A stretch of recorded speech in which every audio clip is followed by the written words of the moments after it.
Hello everyone, how are you all? I hope you all are doing well. So I welcome you again to your psychology class, and today we'll continue with chapter number 3, that is meeting life challenges. This is part 6 of this chapter, and if you've not seen the previous videos, you can check the link in the description box. In this video we'll discuss about general adaptation syndrome, that is GAS, given by Hans Selye. And I hope you all remember that Hans Selye is also known as the father of modern stress. Actually, general adaptation syndrome was discovered accidentally by Hans Selye while he was conducting experiments on rats at McGill University in Montreal, Canada. Actually Selye ने बहुत सारे experiments किए थे ये जानने के लिए कि स्ट्रेस का क्या इफ़ेक्ट होता है, पर्टिकुलरली जो लॉन्ग टर्म स्ट्रेस होता है उसके क्या इफ़ेक्ट्स होते हैं, ठीक है। और कुछ एथिकल रीजंस की वजह से सेले जो है वो अपनी रिसर्च ह्यूमन बींग्स पे नहीं कर पाए, इसलिए उन्होंने रैट्स को चूज़ किया अपनी रिसर्च करने के लिए।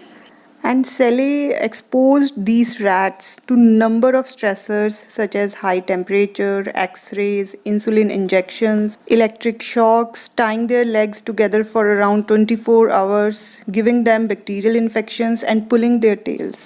He also observed patients with various injuries and illnesses in hospitals. And Selye noticed a similar pattern of bodily responses in all of them. Means Selye ने उन रैट्स को बहुत ज़्यादा स्ट्रेसर्स के अंडर रखा, लाइक बहुत ज़्यादा हाई टेम्परेचर पे या बहुत ज़्यादा लो टेम्परेचर में रखा, उनको इंसुलिन इंजेक्शंस दिए गए, ठीक है, एक्सरेज हुए उनके, इलेक्ट्रिक शॉक्स दिए गए उनको, और उनकी जो लेग्स हैं उनको बांध कर रखा गया 24 घंटे के लिए।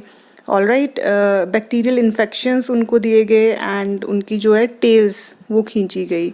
इसके साथ साथ सेले ने कुछ पेशेंट्स को भी ऑब्ज़र्व किया हॉस्पिटल्स में जिनको कुछ इंजरीज हुई थी या जो लोग बीमार थे, और सेले ने नोटिस किया कि रैट्स और ह्यूमन बींग्स दोनों ने ही सेम वे में रिएक्ट किया, उनकी बॉडी वैसे ही रिएक्ट की अंडर स्ट्रेस, सेम वे में रिएक्ट किया उन्होंने, okay.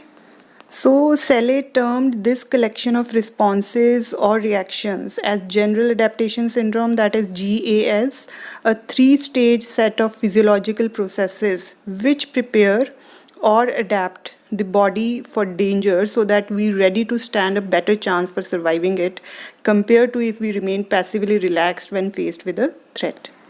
In simple words, general adaptation syndrome is the process that the body undergoes when it responds to stress, whether physiological or psychological.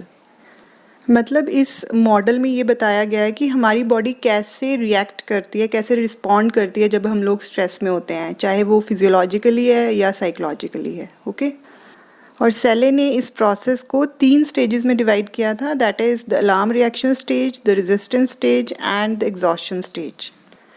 तो इन तीनों stages को हम detail में पढ़ेंगे एक एक करके। So let's start with the alarm reaction stage first of all. But ये स्टेज डिस्कस करने से पहले I would like to ask you one question. क्या आप लोगों ने ऐसी कोई सिचुएशन कभी फेस की है जब आपकी हार्ट बीट बहुत ज़्यादा तेज़ हो जाती है, आपको स्वेटिंग होनी शुरू हो जाती है? यस, बिल्कुल की होगी। लाइक एग्जामिनेशन टाइम जो होता है ये बहुत ही क्रूशियल टाइम होता है स्टूडेंट्स के लिए, तो ये कुछ सिम्टम्स हमें देखने को मिलते हैं एंड ये जो हैं ये टिपिकल सिम्टम्स होते हैं इस स्टेज के, द अलार्म रिएक्शन स्टेज के, okay. Basically alarm reaction stage पे जो स्ट्रेसर होता है या कोई भी स्ट्रेसफुल सिचुएशन होती है वो हमारे ह्यूमोस्टेसिस को डिस्टर्ब कर देती है। एंड आई होप आप सबको याद होगा कि ह्यूमोस्टेसिस क्या होता है, हमने लास्ट वीडियो में भी डिस्कस किया था। Basically homeostasis is a point of balance और इंटरनल बायोलॉजिकल इक्विलिब्रियम। मतलब होम्योस्टेसिस वो पॉइंट होता है हमारी बॉडी का जब हमारे सारे बॉडीली ऑर्गन्स जो हैं एक बैलेंस्ड वे में काम कर रहे होते हैं, okay. So at the alarm reaction stage, a distress signal is sent to a part of brain first of all, okay, and when the brain perceives a stressor, the cerebral cortex is called to attention, and then cerebral cortex triggers an autonomic nervous system, that is ANS response, that prepares the body for action, okay. Means हम लोग जब भी कोई stressor face करते हैं, जब भी कोई स्ट्रेसफुल सिचुएशन फेस करते हैं, तो सबसे पहले जो मैसेज है वो हमारे ब्रेन में जाता है, और ब्रेन में जो बेसिकली सेरिब्रल कॉर्टेक्स होता है वो एक्टिव हो जाता है, ओके। इसके बाद जो है हमारा ऑटोनॉमिक नर्वस सिस्टम जो है वो एक्टिव हो जाता है और वो हमें प्रिपेयर करता है हमारी बॉडी को to take some action. Okay, basically यहाँ पे ऑटोनॉमिक नर्वस सिस्टम की जो सिंपैथेटिक ब्रांच है वो एक्टिव हो जाती है। एंड इसके साथ साथ हाइपोथैलेमस जो कि एक हमारे ब्रेन का पार्ट है, वो एक कंट्रोल सेंटर की तरह काम करता है और देखता है कि हमें कैसे रिएक्ट करना है उस स्ट्रेसफुल सिचुएशन में। और जब हाइपोथैलेमस को लगता है कि हमारी बॉडी को बहुत ज़्यादा एनर्जी चाहिए उस स्ट्रेस से डील करने के लिए, उस स्ट्रेसफुल सिचुएशन से डील करने के लिए, तो वो किसको एक्टिव कर देता है, किसको मैसेज देता है, हमारे एड्रिनल ग्लैंड्स को। ठीक है, और वो एड्रिनल ग्लैंड जो है वो रिलीज़ करता है कुछ हार्मोन्स जैसे कि एपिनेफ्राइन एंड कॉर्टिसोल। एपिनेफ्राइन को हम एड्रेनालाइन भी बोलते हैं एंड कॉर्टिसोल एक काइंड ऑफ स्ट्रेस हार्मोन है। ओके, लाइक जब भी हम किसी स्ट्रेसफुल सिचुएशन में होते हैं या कोई स्ट्रेसर फेस करते हैं तो आप लोगों ने देखा होगा हमारे हार्ट बीट इंक्रीज़ हो जाती है, हमारा ब्लड प्रेशर इंक्रीज़ हो जाता है, हमें स्वेटिंग आनी शुरू हो जाती है, ब्लड शुगर लेवल इंक्रीज़ हो जाता है। तो ये वो बॉडी पार्ट्स हैं, वो बॉडी फंक्शंस हैं जो हम कंट्रोल नहीं कर पाते। That is governed bye autonomic nervous system. ये ऑटोमेटिकली जो है इनकी जो एक्टिविटी है वो इंक्रीज हो जाती है when we face a stressful situation. Okay, और ये एक अलार्म की तरह काम करता है। And when the brain perceive the stressor it prepares the body either to fight और to run away. It is a kind of response that is sometimes called the fight और flight response. I hope you remember हमने जो लेज़रस की theory की थी उसमें हमने ये किया था फाइट और flight response means when we face some stressful situation or when we face some stressor, so either we have to face that situation, either we have to fight with that situation or we have to run away। ठीक है, तो हमारे पास दो ही options होते हैं, या तो हम लड़ेंगे या वहाँ से भागेंगे। तो मतलब अगर हमारे पास चॉइस ही नहीं है भागने की तो no doubt we have to face that situation, we have to fight with that stressor, we have to fight with that stressful situation. Okay, तो इसको एक एग्जाम्पल के थ्रू समझते हैं। लाइक आपकी मैथ्स की क्लास चल रही है एंड सडनली आपकी मैथ्स की टीचर जो है वो अनाउंस कर देती हैं कि कल आपका एक टेस्ट होगा जो भी आपने अभी तक सिलेबस किया है। तो ये एक सिचुएशन जो है obviously that will be a stressful situation for all the students, चाहे वो ब्राइट स्टूडेंट है, चाहे वो डल स्टूडेंट है, चाहे वो मीडियोकर स्टूडेंट है, सभी के लिए स्ट्रेसफुल होगी क्योंकि एकदम से सरप्राइज टेस्ट अनाउंस कर दिया गया है। ठीक है, तो मतलब उस टाइम पे क्या होगा, आपकी बॉडी अराउज हो जाएगी, एक्टिव हो जाएगी आपकी बॉडी आपको अलार्म देगी। लाइक आपकी हार्ट बीट इंक्रीज़ हो जाएगी, बीपी इंक्रीज़ हो जाएगा, ब्रीदिंग रेट इंक्रीज़ हो जाएगी। तो मतलब it will be a kind of alarm for you that either you have to fight with the situation और you have to run away from that situation. तो मतलब अब आप वहाँ से भाग तो सकते नहीं हो क्योंकि आपके टीचर ने साथ में ये भी अनाउंस कर दिया है that it is compulsory for all and if the student will get absent then their parents will be called in the school. तो भाग आप सकते नहीं हो उस सिचुएशन से, you have to fight against that situation. तो बेसिकली ये है first stage of general adaptation syndrome, जिसमें आपकी बॉडी अराउज हो जाती है, एक्टिव हो जाती है and you face that fight और फ्लाइट सिचुएशन। ओके, अब इसके बाद जो सेकेंड स्टेज आती है that is the resistance stage. अब रेजिस्टेंस का मतलब क्या है? Resistance means the act of fighting against something that is attacking you. Means जो चीज़ आपको अटैक कर रही है, जो पर्सन आपको अटैक कर रहा है, उसके साथ लड़ना। ओके, मीन्स इस स्टेज पे बेसिकली हम जो भी स्ट्रेसर फेस करते हैं अलार्म स्टेज पे, we fight against that stressor. So means basically इस स्टेज पे आप जो भी आपके पास रिसोर्सेज अवेलेबल होते हैं, you try to use those resources to fight against that stressor और दैट स्ट्रेसफुल सिचुएशन। ओके, तो अगर हम ये सेम एग्जाम्पल की बात करें, लाइक आपकी क्लास में सरप्राइज टेस्ट अनाउंस कर दिया गया है and now you have to face that stressor, you have to overcome that stressful situation. तो अब आपने क्या करना है, जो भी आपके पास रिसोर्सेज है आप यूटिलाइज़ करोगे। ठीक है, आप अपनी जो भी फिज़िकल एनर्जी है वो पूरी एनर्जी लगा दोगे, रात भर जागोगे। ठीक है, एंड रात भर पढ़ाई करोगे, आप अपने जो भी नोट्स बने हैं उनको आप पढ़ोगे। नोट्स नहीं है then you will ask from your friends, you will take help from your teachers, from your parents. ठीक है, तो जो भी रिसोर्सेज अवेलेबल हैं you will do your best to overcome that stressful situation.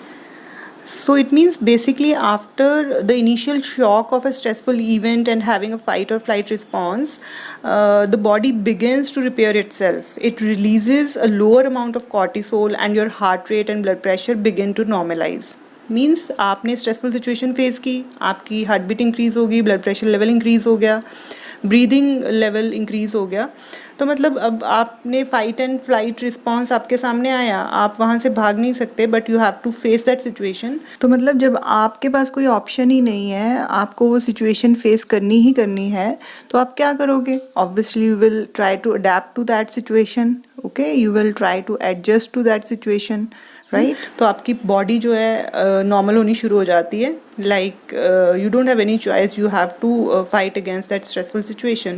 So once you have accepted that, once you have accepted that situation, that stressful situation as a challenge, तो आपकी body जो है वो normal होनी शुरू हो जाती है और आप धीरे धीरे करके जो भी रिसोर्सेज हैं उनको यूटिलाइज करते हो to overcome that situation, okay? कुछ सिचुएशंस में तो ऐसा होता है, लाइक कुछ स्ट्रेसेस जो होते हैं वो शॉर्ट टर्म होते हैं। लाइक आपका टेस्ट अनाउंस हुआ, कल आपका टेस्ट है, आपने पूरा रात जाग कर पढ़ाई की, जो भी नोट्स हैं उनको रिवाइज किया, अपने पेरेंट्स की हेल्प ली, टीचर्स की हेल्प ली, फ्रेंड्स की हेल्प ली, अपनी पूरी एनर्जी लगा दी, एंड जो कल टेस्ट हुआ उसमें आपने अच्छा परफॉर्म किया। Now your stressor is over, that stressful situation is over, okay? अब कुछ सिचुएशंस में ये होता है कि स्ट्रेसफुल सिचुएशन जो है बहुत लंबे टाइम तक चलती है, तो उस सिचुएशन में क्या होता है, then you face the next stage, that is the exhaustion stage. Exhaustion means a state of extreme physical और मेंटल टायर्डनेस, जब हम बहुत ज़्यादा थक जाते हैं physically as well as mentally, okay? Actually इस स्टेज पे क्या होता है, हम उस स्ट्रेसर से या उस स्ट्रेसफुल सिचुएशन से डील कर करके बहुत ज़्यादा थक जाते हैं, फिजिकली ही नहीं मेंटली भी बहुत ज़्यादा थक जाते हैं, ठीक है? लाइक अगर हम एग्जांपल लें, फॉर एग्जांपल कोई आपको डिजीज़ है, कोई फिज़िकल इलनेस है जो कि बहुत लंबे से समय से चल रही है, तो उसकी वजह से आपको बहुत ज़्यादा स्ट्रेस हो रहा है, तो मतलब एग्जॉशन स्टेज पे you are completely tired, you are completely fed up, physically भी आप वीक हो चुके हो और इसके साथ साथ मेंटली भी बहुत ज़्यादा वीक हो चुके हो।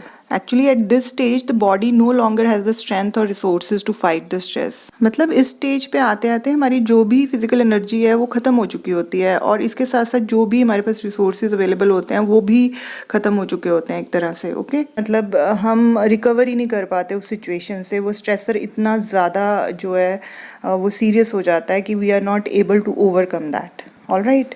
Actually at this stage we face burnout. याद है ना, बर्नआउट लास्ट वीडियो में हमने किया था, that is physical, mental and emotional exhaustion. मतलब हम सिर्फ फिजिकली नहीं थकते, हम मेंटली और इमोशनली भी इतना ज़्यादा थक जाते हैं कि we feel that we can't do anything now, okay? और इस स्टेज के कुछ सिम्टम्स हैं, लाइक टायर्डनेस, थकान बहुत ज़्यादा हो जाती है, डिप्रेशन हो जाता है, एंग्जाइटी हो जाती है, ठीक है? So these were the 3 stages of general adaptation syndrome, and आपकी बुक में एक डायग्राम भी दिया हुआ है, that is also very important, and you all are supposed to draw this whenever you are doing this model, okay? तो इस diagram में आपको एक ये स्ट्रेट लाइन दिख रही है, ठीक है? तो this is our homeostasis, this is the level of normal resistance, मतलब जब हमारी बॉडी एक नॉर्मल वे में काम कर रही होती है, okay? So as you can see that first stage is the alarm reaction stage. तो इस स्टेज पे क्या होता है, स्ट्रेसर फेस करते हैं हम, एंड इसमें क्या होता है, पहले स्लाइटली हमारा जो होम्योस्टेसिस है, हमारा जो बॉडीली बैलेंस है वो थोड़ा सा ड्रॉप होता है, ठीक है? एंड उसके बाद जो है थोड़ा अप जाता है, like I mean heartbeat increase हो रही है, ब्लड प्रेशर इंक्रीज़ हो रहा है, ब्लड शुगर लेवल इंक्रीज़ हो रही है, स्वेटिंग हो रही है, तो वो स्लाइटली इंक्रीज़ होता है, right? And then our body comes to the second stage, that is the resistance stage, okay? और इस स्टेज पे क्या होता है, हम जो है वो स्ट्रेस से डील करने की कोशिश करते हैं, हम देखते हैं हमारे पास रिसोर्सेज अवेलेबल हैं या नहीं हैं। अगर हमारे पास रिसोर्सेज अवेलेबल हैं then we can easily cope up with that situation, that stressful situation, okay? और अगर हमारे पास रिसोर्सेज नहीं है then we try to arrange those resources, we try to overcome that situation और स्ट्रेसर, ठीक है? एंड अगर हम ओवरकम नहीं कर पाते then we move on to the third stage, that is the exhaustion stage. और इस स्टेज पे हम बहुत ज़्यादा एग्जॉस्टेड हो चुके होते हैं, हमारी बॉडी भी और हमारा मेंटल सेटअप भी जो है that is exhausted eight this stage. तो ये डायग्राम बहुत ज़रूरी है जब भी आप ये क्वेश्चन अटैम्प्ट करोगे, राइट? जब भी आप जनरल अडेप्टेशन सिंड्रोम अटैम्प्ट कर रहे हो पेपर में, तो do make this diagram, okay? तो ये था जनरल अडेप्टेशन सिंड्रोम। और जनरल अडेप्टेशन सिंड्रोम की बहुत सी स्ट्रेंथ्स हैं, like it was the first theory to explain the physiological effects of stress and influenced a lot of later theories of research which have supported Selye's work. Means ये एक पहला ऐसा model था या पहली ऐसी थ्योरी थी जिसमें ये बताया गया था कि हमारी बॉडी कैसे रिएक्ट करती है जब हम स्ट्रेसफुल सिचुएशन में होते हैं या कोई स्ट्रेसर फेस करते हैं। एंड बहुत से जो थेरिस्ट्स हैं, रिसर्चर्स हैं, वो इन्फ्लुएंस हुए थे सेले के काम से। Okay, and this theory basically was based on carefully controlled lab research, and this suggests that findings are high in validity। मतलब ये जो रिसर्च की गई थी, इस थेरी पे जो भी रिसर्च की गई थी वो कंट्रोल्ड लैब सेटिंग में की गई थी। दैट्स वाई इसकी जो वैलिडिटी है वो बहुत ज़्यादा हाई है। So these were some of the advantages और strengths of this model. But इसके साथ साथ इस मॉडल के कुछ वीकनेसेस भी हैं। सबसे बड़ी वीकनेस इस मॉडल की है that I mean one size fits all, like it is general adaptation syndrome. Selye का मानना ये था कि हम सबकी बॉडी एक ही वे में रिएक्ट करती है हर स्ट्रेसफुल सिचुएशन में। Means he did not talk about individual differences. ठीक है, जो जैसे कि हमने पहले भी डिस्कस किया है कि स्ट्रेसफुल सिचुएशन जो है हर इंसान अपने वे से अप्रेज करता है, अपने वे से परसीव करता है, अपने वे से इवैल्यूएट करता है। इसके साथ साथ बहुत से क्रिटिक्स का ये भी मानना था कि ये जो मॉडल है ये एनिमल्स पे एक्सपेरिमेंट के बेस पे बना हुआ है और ह्यूमन बींग्स पे बहुत कम जो है वो एक्सपेरिमेंट्स हुए हैं इसको लेके। तो ये भी एक क्रिटिसिज्म था इस मॉडल का। Okay, so this was all about the general adaptation syndrome, and I hope you have understood everything. And if you have any doubt, any question or any query, do let me know through the comment section below. I would love to hear it from you, beta. Okay, so आज के लिए हम इतना ही करेंगे, and we'll continue with this chapter in our next video, in which we'll discuss about stress and the immune system and lifestyle. So till then, take care all of you, stay home, stay safe, and thank you so much for watching.